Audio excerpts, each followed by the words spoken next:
Assalamualaikum warahmatullahi wabarakatuh. Tahun 583 Hijriah, pasukan muslimin yang dipimpin oleh Salahuddin Al-Ayyubi bergerak menuju Yerusalem, bertekad merebut dan membebaskan Yerusalem dari tangan pasukan salib. Namun Salahuddin dan pasukannya harus menghadapi pasukan salib di wilayah Hattin. Perang ini dikenal Perang Hattin atau Hittin. Dalam perang ini pasukan muslimin berkekuatan sekitar 30.000 orang berhasil menghancurkan sebagian besar pasukan kesatria salib yang berasal dari Yerusalem, Tripoli, Antioquia, pasukan kapal dagang Italia, serta pasukan bayaran lainnya.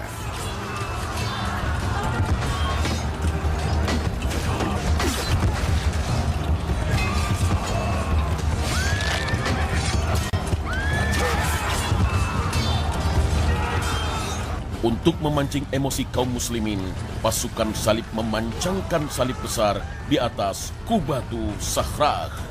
Salahuddin dan beberapa pasukannya segera bergerak cepat ke sisi terdekat dengan Qubatu Sakhrah untuk menghentikan kelancangan pasukan salib. Kaum muslimin pun berhasil menjatuhkan dan membakar salib dan menghancurkan menara-menara dan benteng-benteng Al-Quds. Pasukan salib mulai terpojok. Mereka tercerai-berai, kemudian mengajak berunding untuk menyerah. Pasukan salib akhirnya kota ini kembali ke pangkuan umat Islam setelah selama 88 tahun dikuasai oleh orang-orang Nasrani. Salahuddin Al-Ayyubi pun segera mengeluarkan perintah membuang salib-salib yang terdapat di Masjid Al-Aqsa. Sosok Salahuddin Al-Ayyubi, inilah kisah selengkapnya. Ini adalah tokoh besar dalam Islam yang ternyata masih menyisakan rasa gentar itu di kalangan masyarakat Eropa, karena sebenarnya seorang Salahuddin Al-Ayyubi walau sudah berlalu 9 abad lamanya, tetapi dia masih menyisakan sebuah kenangan yang panjang bagi masyarakat Eropa saat ini. Yaitu ketika ada disebutkan tentang jenderal Prancis namanya Henry Gouraud, itu ketika sampai di makamnya Salahuddin Al-Ayyubi rahimahullah ta'ala, maka dia bahkan sempat disebutkan menendang nisan kuburannya Salahuddin Al-Ayyubi. Kemudian dia berkata bahwa Salahuddin, kami sudah datang kembali. Salahuddin Al-Ayyubi bukan terlahir dari golongan orang Arab, melainkan dari suku Kurdi. Ia lahir pada tahun 532 Hijriah di kota Tikrit, Irak. Saat kelahiran Salahuddin, keluarganya sedang dalam kondisi terusir dari Tikrit. Sebagian orang memandang pesimis atas kelahiran Salahuddin, namun orang lain memberi nasihat bahwa bisa jadi Salahuddin akan menjadi pemimpin yang sangat cemerlang. Dari Tikrit, keluarga Kurdi ini berpindah menuju Mosul. Kemudian mereka berpindah lagi ke Halab atau Aleppo di Suriah. Sang ayah Najmuddin Ayyub dan sang paman Asaduddin Shirkuh membantu Imaduddin Zenki, hingga keduanya menjadi orang penting bagi sang penguasa Suriah ini. Salahuddin pun tumbuh di lingkungan yang penuh keberkahan dan kerabat yang terhormat. Ia belajar menunggang kuda, menggunakan senjata, dan tumbuh dalam lingkungan yang sangat mencintai jihad. Salahuddin kecil mulai mempelajari Al-Quran, menghafal hadis-hadis Nabi SAW, mempelajari bahasa dan sastra Arab, dan ilmu-ilmu lainnya. Ketika Imaduddin Zenki meninggal dunia, kekuasaan bergulir pada anaknya Nuruddin Zenki. Inilah orang besar yang bercita-cita merebut kembali Palestina dari kekuasaan Nasrani. Namun merebut Yerusalem bukan hal mudah, karena pintu masuk Yerusalem adalah negeri Mesir yang kala itu dikuasai pemerintahan Syiah. Di mana seorang Salahuddin Al-Ayyubi rahimahullah ta'ala yang dilahirkan pada tahun 532 Hijriah, dia hadir di masa tahun 532 adalah masa ketika negeri-negeri Islam itu berpecah belah. Wilayah-wilayah Islam itu walaupun ada satu kekhilafahan besar saat itu yang ibu kotanya Baghdad, yaitu di dinasti Bani Abbas ya, itu tapi ternyata negeri-negeri itu sebenarnya masing-masing mereka menjadi raja-raja kecil. Ditambah bahwa wilayah Mesir dan sekitarnya adalah wilayah yang berseberangan dengan kekhilafahan Islam, karena wilayah Mesir adalah wilayah yang sudah lebih dari 2,5 abad dikuasai oleh kepemimpinan Syiah yang berseberangan, bertentangan dengan kekhilafan dinasti Bani Abbas ya. Namun pertolongan Allah Subhanahu wa Ta'ala muncul dari arah yang tidak disangka. Mesir mengalami konflik dan terjadi pertikaian. Hingga seorang pemimpin Syiah di Mesir meminta bantuan Nuruddin Zenki, penguasa Suriah.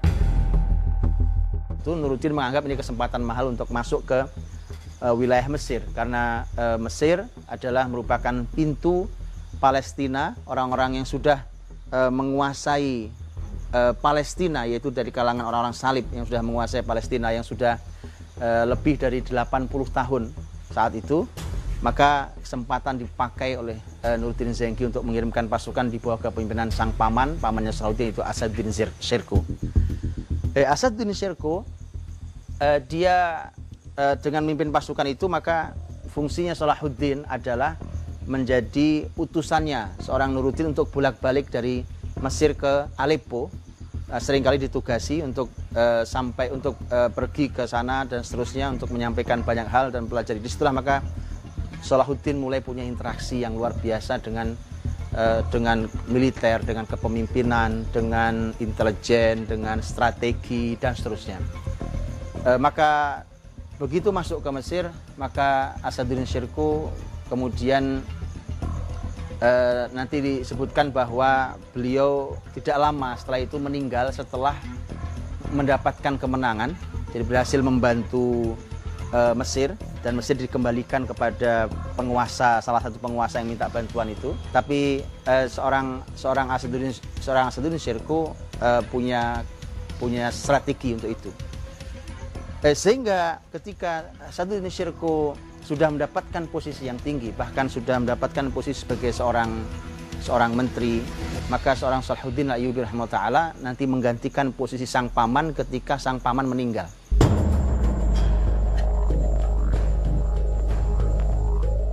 Sebagai pemimpin legiun pasukan asing di Mesir, Salahuddin tak mudah mendapat dukungan, apalagi kaum muslimin Mesir dalam posisi yang serendah-rendahnya. Tugas berat untuk bisa memobilisasi kaum muslimin menghadapi pasukan salib di Yerusalem harus ia siasati secermat mungkin. Salahuddin ketika masuk ke sana menjumpai masalah begitu banyak. Dan sebenarnya disinilah kewajaran bahwa sesungguhnya muslimin tidak kehilangan kebesarannya kecuali karena muslimin sendiri yang memang lemah, muslimin sendiri yang memang tidak layak untuk mendapatkan kebesarannya, bukan karena musuhnya. Karena sebenarnya Mesir adalah wilayah yang lemah sekali, bahkan sampai ada ungkapan saat itu, ini adalah negeri tanpa laki-laki. Itu artinya sebuah ungkapan saja, sebuah ungkapan bahwa sebegitunya lemah Mesir saat itu, dan terjadi pertikaian di antara pemimpinnya. Tapi memang yang menarik adalah kekokohan masyarakat Mesir. Karena masyarakat Mesir itu disebutkan, ada pembahasan di sejarah bahwa apakah masyarakat Mesir terpengaruh oleh ajaran Syiah sampai mendarah daging akidah Syiah di masyarakat Mesir atau tidak, atau dia sebenarnya pemikiran Syiah hanya ada di level para pemimpin mereka. Yang terbukti nanti ternyata Salahuddin dengan sangat mudahnya untuk mengembalikan mereka di dalam kepada akidah yang benar, dan kemudian menjadi pondasi yang kuat untuk memasuki wilayah Palestina. Salahuddin Al-Ayyubi melakukan berbagai gerakan yang visioner untuk memperbaiki Mesir sebagai pintu utama menuju Yerusalem. Sebab jika pintu utama ini tidak diperbaiki, mustahil kemenangan akan diraih. Salahuddin Al-Ayyubi menanamkan dua pondasi dasar yang amat kuat di masyarakat Mesir yang dipimpinnya. Yang pertama adalah membangun iman dan akidah yang benar. Hal ini penting bukan hanya untuk Mesir, tapi juga Syam hingga Irak. Untuk membersihkan akidah kaum muslimin, beliau mendirikan madrasah-madrasah serta menyemarakkan dakwah. Yang kedua adalah mewujudkan persatuan di antara wilayah-wilayah itu. Hal ini adalah pelajaran berharga hingga saat ini, bahwa jika ingin Islam meraih kemenangan, kaum muslimin dimanapun harus bersatu.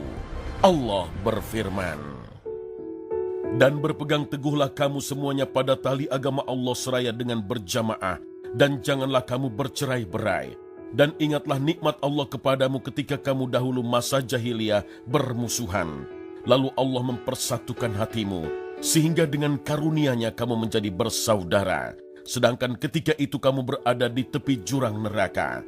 Lalu Allah menyelamatkan kamu dari sana. Demikianlah Allah menerangkan ayat-ayat-Nya kepadamu, agar kamu mendapat petunjuk." Al-Quran Surah Ali Imran ayat 103. Salahuddin Al-Ayyubi menanamkan persatuan dan kesatuan umat, serta membangkitkan kesadaran mereka untuk menghadapi pasukan salib. Salahuddin mulai menyatukan wilayah per wilayah di negeri Syam, karena saat itu ada raja-raja kecil di negeri-negeri itu. Satu persatu dia menggunakan berbagai macam strategi untuk menghubungi sana-sini. Dan juga ada pelajaran sangat mahal tentang tema iman. Kalau itu adalah persatuan, adalah tema iman. Salahuddin menjadikan sholat subuh sebagai ukuran.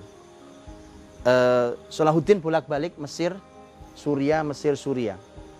Ketika di Suria, kita tahu ada masjid paling besar saat itu, yaitu masjid peninggalan dinasti Bani Umayyah, Al-Jami' Al-Umawi, masjid besar. Dan disitulah Salahuddin mengukur tentang sholat subuh masyarakat muslim, apakah sudah ramai seramai mereka melaksanakan sholat Jumat. Dan itu menjadikan tolak. Ketika masih sepi, kata Salahuddin belum bisa kita bicara tentang jihad. Kalaupun bicara jihad, kita juga paling hanya akan kalah dari musuh. Sebuah hikmah yang terkandung dalam peristiwa ini adalah bahwa jika bicara tentang iman, ukurannya adalah dengan seberapa banyak masjid diisi oleh saudara-saudara muslim kita ketika sholat subuh. Allah Subhanahu wa Ta'ala berfirman, "Dirikanlah sholat dari sesudah matahari tergelincir sampai gelap malam, dan dirikanlah pula sholat subuh. Sesungguhnya sholat subuh itu disaksikan oleh malaikat." Al-Quran Surah Al-Isra ayat 78. Untuk meraih kemenangan, Salahuddin Al-Ayyubi menerapkan langkah yang sangat rapi dan sistematis. Semua berjalan dalam damai tanpa pertumpahan darah, meski berada di tengah perang pemikiran antara Sunni dan Syiah. Maka sebenarnya ada PR serius sekali justru di pintu utama, yaitu di Mesir. Salahuddin melakukan sebuah gerakan yang sangat cantik, sangat halus, bahkan tidak terjadi pertumpahan darah yang sampai karena kita bisa membayangkan pertarungan pemikiran antara Sunni Syiah. Kita bisa membayangkan bagaimana dia bisa terjadi pertarungan yang sangat besar, bahkan pertumpahan darah. Tapi Salahuddin mampu menyelesaikan dengan sangat baik. Caranya, Salahuddin Al-Ayyubi posisinya adalah sebagai menteri penting saat itu, karena sudah disetujui karena jasa besarnya. Jadi pemimpin tertinggi namanya Al-Adid. Pemimpin Syiah ini sebenarnya sudah tidak menjadi pemimpin yang sesungguhnya, karena dia pemimpin lemah yang dibuat mainan oleh para menterinya. Tapi di antara menteri itu ada menteri yang luar biasa, yaitu Salahuddin Al-Ayyubi. Maka Salahuddin menempel dengan sangat baik pemimpin itu, bahkan dilayani oleh Salahuddin. Jadi luar biasa cara menempelnya. Sampai kemudian itu yang dilakukan di level atas. Kemudian Salahuddin mendapatkan perintah dari pemimpin tertingginya, yaitu Nuruddin Zenki di Aleppo, agar segera mengumumkan bahwa Mesir sudah tunduk kembali kepada dinasti Bani Abbasiyah yang ada di Baghdad. Meski diperintahkan demikian, Salahuddin tidak serta-merta melaksanakannya. Beliau menghindari terjadinya pergolakan dalam masyarakat, karena dengan terjadinya pergolakan, persatuan di antara masyarakat yang mulai terbangun akan terancam.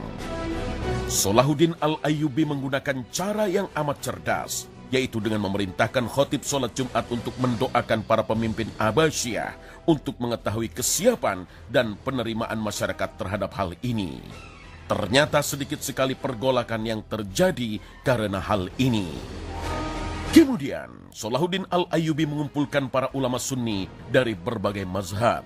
Salahuddin meminta mereka untuk tidak bertikai satu sama lain hanya karena perbedaan mazhab. Mereka juga diminta untuk mendirikan madrasah-madrasah agar masyarakat dapat menimba ilmu. Di antara para ulama pun diadakan pertemuan-pertemuan lintas mazhab untuk menjaga persatuan dan kerukunan. Di Mesir, yang dibesarkan oleh Salahuddin adalah madhab Syafi'i. Padahal pemimpin tertingginya, yaitu Nuruddin Zenki yang di Aleppo, itu madhabnya Hanafi. Jadi pelajaran mahal untuk kita. Dari dulu sampai hari ini pun sama. Andai kita hanya bicara tentang tema madhab, maka sangat mungkin terjadi pertikaian. Tapi madhab ini adalah kekayaan muslimin, hazanah yang luar biasa, yang semestinya membawa persatuan. Dan inilah yang membuat pintu utama, yaitu Mesir, untuk masuk ke Palestina itu ternyata dia aman, kemudian bersatu, kembali ke pangkuan muslimin, masyarakatnya kembali kepada akidahnya yang benar, mereka bersatu, dan kemudian baru Salahuddin menggerakkan pasukan, dan 583 Hijriah terjadi perang besar namanya Perang Hittain, di mana disitulah kekalahan telak pasukan salib. Setelah yakin dengan kekuatan muslimin yang tak lagi tercerai-berai, serta memiliki semangat jihad, akhirnya hari yang dinanti itu pun tiba. Penyerbuan untuk merebut Yerusalem dari pasukan salib. Penyerbuan ini menghasilkan kemenangan besar bagi umat Islam.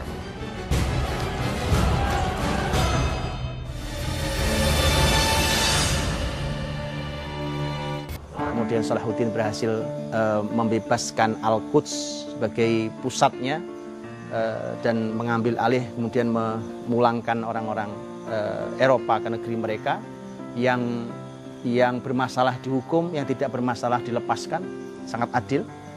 Dan kemudian menarik sekali ketika Allah Subhanahu wa Ta'ala ternyata mengambil Salahuddin tahun 589. Bayangkan 583.